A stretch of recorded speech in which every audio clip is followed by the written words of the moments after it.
ముఖ్యంగా చిరంజీవి గారు తీసుకున్న రోలు salute whole hearted I'm telling.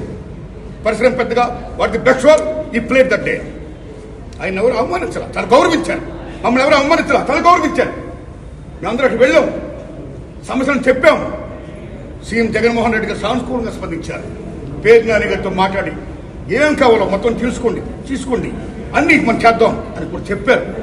ఇది జరిగిన సత్యం అండి, ఇది జరిగిన సత్యం. ఓకే, ఆ సమస్యలు ఇంకా ఉన్నాయి, స్టిల్ ఇట్స్ గోయింగ్ ఆన్.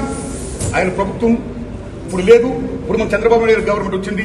ఇప్పుడు ఈ గవర్నమెంట్ లో ఆనాడు ఎక్కడ ప్రియాంబుల్, గత గవర్నమెంట్ లో ఏ ప్రియాంబుల్ ఉందో, ఏ ప్రజలకి ఏ సమస్యలు ఉన్నాయో, ఏ ఇండస్ట్రీకి, cinema industry, anybody anything else, వాళ్ళకి ఏ సమస్యలు ఉన్నాయో అకార్డింగ్ టు ప్రియాంబుల్ గత ప్రభుత్వంలో ప్రజలు విన్నవించుకున్న విన్నపాలు ఏమైతే ఉన్నాయో ఆ విన్నపాలని ఇప్పుడు, ఆ సమస్యలు ఇప్పుడున్న ప్రభుత్వం చంద్రబాబు నాయుడు హయాంలో నెరవేర్చాలని, దానికి సినిమాటోగ్రఫీ మంత్రి గారు దుర్గేష్ గారు సహకరించాలని, మన తెలుగు ఇండస్ట్రీ నుంచి వెళ్లి ఇవాళ డిప్యూటీ సీఎంగా ఉన్న పవన్ కళ్యాణ్ గారు చొరవ తీసుకోవాలని నేను విజ్ఞప్తి చేస్తూ, మా సమస్యల్ని, మన పరిశ్రమ సమస్యల్ని క్లియర్ చేయాల్సిందిగా మనస్ఫూర్తిగా వారిని కోరుకుంటున్నాను. Thanks a lot.